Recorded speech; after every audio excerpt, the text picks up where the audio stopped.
Northern Rakhine State in Myanmar. These empty fields were once the villages that were home to hundreds of thousands of stateless Rohingya people. Now they are refugees in Bangladesh facing an uncertain future. Filippo Grandi, the UN High Commissioner for Refugees, met some of the Rohingya who stayed behind. He also met their neighbors, the local Rakhine community.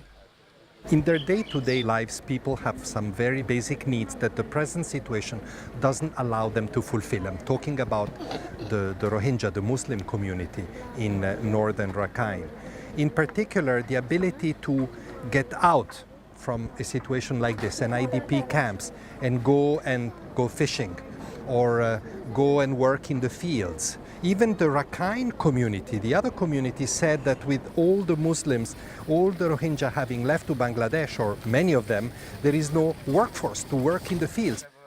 Walking through Rakhine and Rohingya villages, Mr. Grandi could see that small projects were making a difference, like this reservoir to collect rainwater. Development, inclusive development, is extremely important for all communities, and this is what we are doing together with UNDP and others. But we should make no mistakes. This alone will not be enough to create that climate of confidence for refugees to return. In Sitwe, in central Rakhine State, Mr. Grandi also visited grim camps for 128,000 Rohingya people displaced here since 2012. The camps are segregated from other communities, and restrictions limit their movement and ability to work. The people said that they long to farm or fish and to have a meaningful prospect of citizenship. And after enduring these conditions for 7 years, they most want to return home, a sentiment all displaced people he met expressed.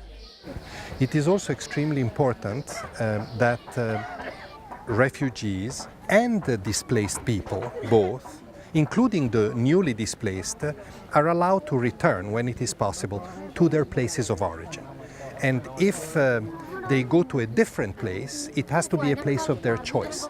Meanwhile, insecurity is a big concern, with thousands of Rakhine people also now displaced.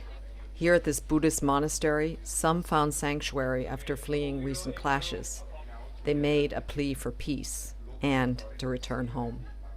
The strongest messages I receive from them is, please convey to all those concerned that fighting has to end, civilians need to be spared by all parties, and conditions need to be created for us to return home. We want to return home as quickly as possible.